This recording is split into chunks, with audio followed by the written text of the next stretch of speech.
Hi everyone, and welcome to your weekly Pick a Card Tarot readings for the week of September 25th. If we haven't met, my name is Sydney, I'm the tarot guy next door, and I use my occult knowledge and intuition to help guide you towards the life you want. If you want to support what I do, or if you have a situation you want me to take a look at, you'll find information on how to do that below. I'll be doing 5-card open readings, and here are the decks that I have for you. We have the Tarot de Marseille with Carnelian, the Borderless Rider-Waite-Smith with Lapis Lazuli, and the Dark Mansion Tarot with Amethyst. We also have 4 different Oracle cards to choose from 4 different decks. So go ahead and pick which tarot deck and which oracle card resonate with you the most. It's totally fine if you're drawn to more than one, and you can pause this video if you need more time. As always with collective readings, take what resonates with you and leave aside what doesn't. If you want to jump straight to your reading, you'll find timestamps right below. And with that, let's go right to the readings. Alright, Group 1, let's see what we have for you for this week. I'm a bit closer to the tripod that I use to film these that I usually am. But,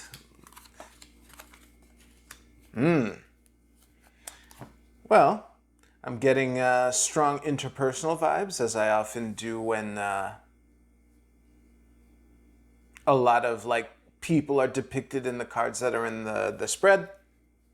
But I'll say this: if there are a lot of people in the middle of your spread, the card that you want in the middle is usually a king. So that's nice to have the King of Wands there, but let's see what all of this is. I'll see you right now. Before I go into what the message is, it's actually really simple.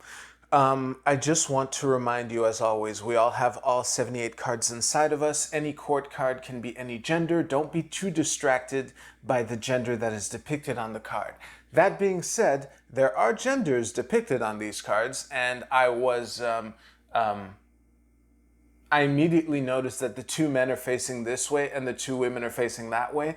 And as far as power dynamics go, again, irregardless of how any of these people on these cards map onto actual people in your network or energies in your situation or whatever, the fact is that kings trump queens. But speaking of trumps, the star is a major arcana card, and all of these are pips. So it's a very interesting stalemate of impasse.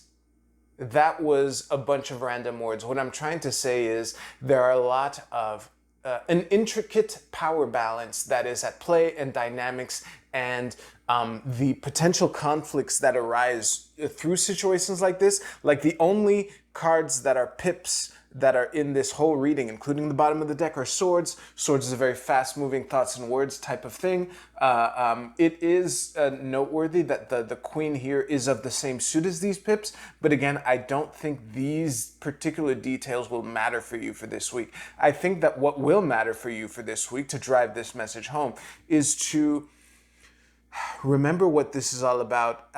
When you get down to the bottom of it, pun intended, it's all about what the decision is that you want to make and what is at the root, what is at the center of this decision. It doesn't really matter. Try not to get bogged down as to who is best represented or in a best position to argue their position and shit like that. The way to break through this impasse is to focus on what is in the middle, pointing to this flower here. And as long as everyone on both sides of the issue are mindful of that, and it might be your job to remind people of this. And speaking of reminding, I have a bias towards reading the middle card as the person that I'm reading for, which is why I pointed to the King of Wands here. But anyway, try to keep that in mind for this week, basically. Don't focus on winning the battle, focus on winning the war. And winning the war is about focusing on what is at the heart of the issue, and try to keep it at that so that you can break through. So I've looped enough for this. Thank you very much. If you liked your reading, please give this video a like, and you can use the timestamps in the description below to jump to your Oracle card reading. I'll see you there.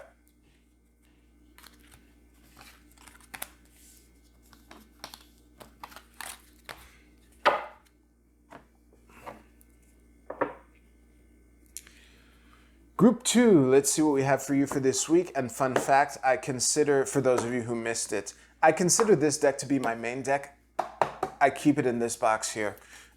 So let's throw down your cards and see what we have for you for this week. Very interesting energies mixing. Also very interesting to have Temperance in the middle here. This should probably be good for you. Yeah, close enough. I'm going to pull a clarification card. And we have the Chariot. Okay. My deck is trolling me, but I think I have enough to go. But I'm going to need to stare at this for just a bit longer. So here's why I initially said that my deck was trolling me with this Chariot here as a clarifier. I suspect that some of you might have also picked Group 1, and don't feel obligated to circle back to Group 1 if you didn't pick it. That's totally fine. But the reason is that the themes are very similar. That's kind of why I pulled the clarification card to begin with, to try to see how this message was different from Group 1, and I kind of got a little, the deck sticking its tongue out at me here, because there are a lot of... This is looking like a tricky, delicate week to navigate. It's all about finding the balance between opposite forces. And the thing that jumped to me right away is that we have, a coin and a pentacle. We have a coin and a wand. We have a coin and a wand and Temperance in the middle. We also have one upright card and one reverse card of each suit. And the superior card, the King and the Six, is upright, whereas the inferior card for both of them, the 2 and the 5, are reversed. This is looking very...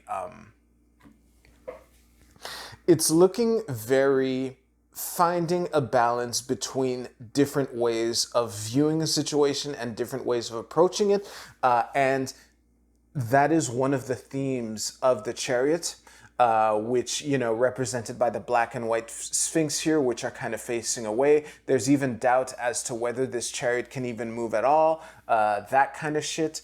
We have 14 being the double of 7, which is these themes coming back again. So really, what I would say to you, Group 2, is the key, no matter which side that you find yourself on of which situation, I think the thing that's important to you is to really make sure that you're spending your time and attention in the right places, and to remember that you're supposed to be there for each other. Sometimes when people are in a hurry, they panic, and the thing, the fear of missing out, when you're fearful of missing out on something and the window of opportunity is closing, you tend to make a lot of rash decisions that aren't necessarily in your highest interest. I'm talking about the 2 of Wands reversed here, and really make sure that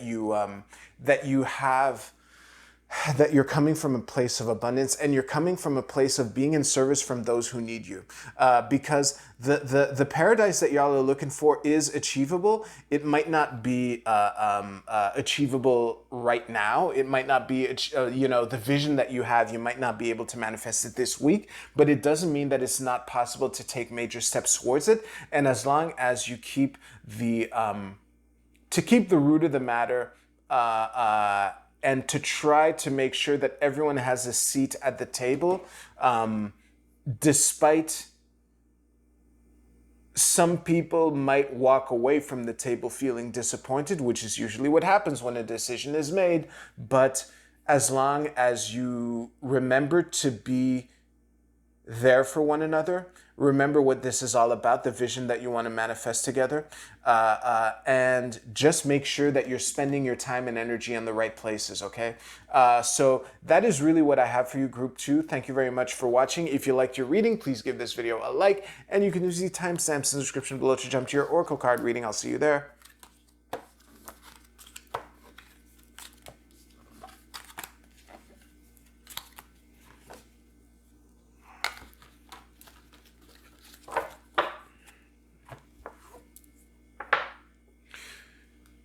Group 3, I gotta warn you, the messages for groups 1 and 2 are very similar. I'm gonna try to not let that contaminate my reading for you, but let's just say if the King of Wands shows up in your reading, that would be very interesting. This is the Seven of Wands reversed.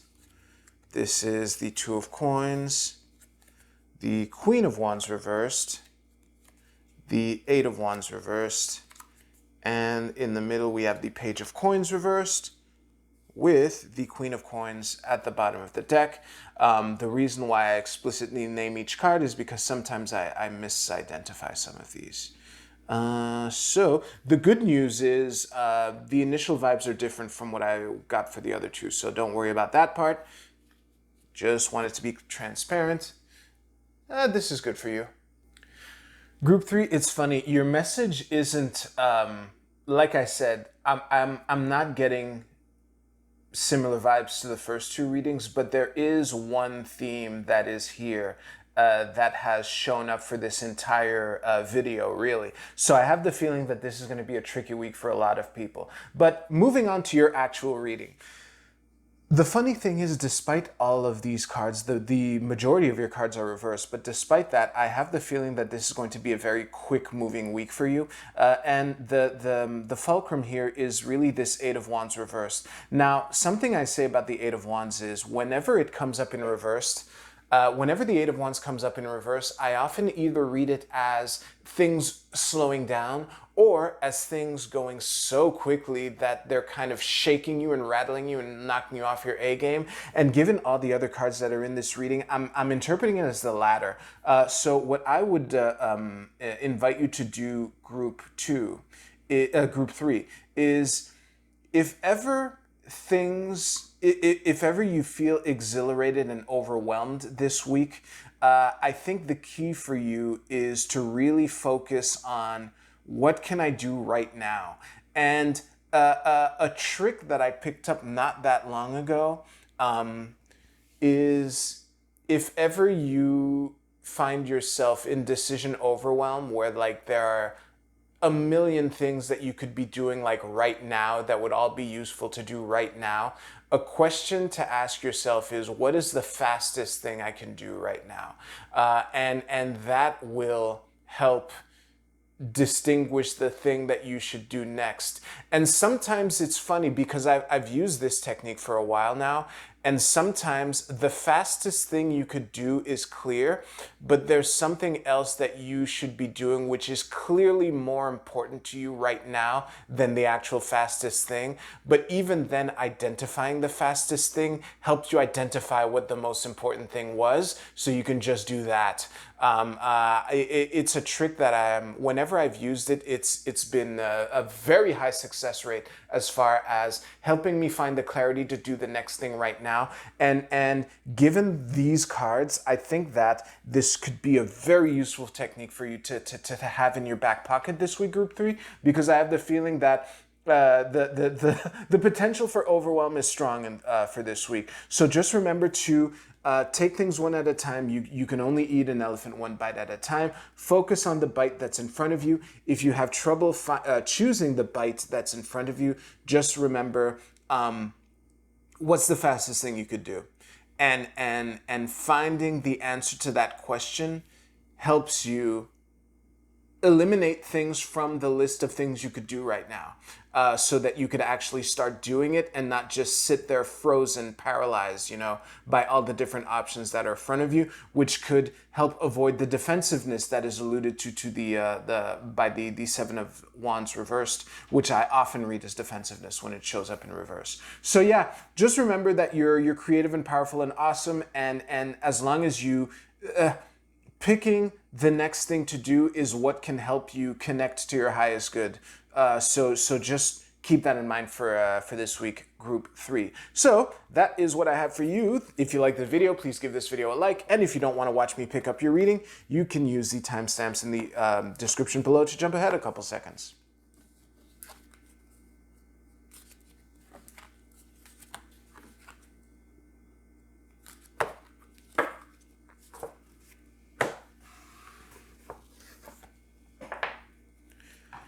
All right, let's see what we have for this week.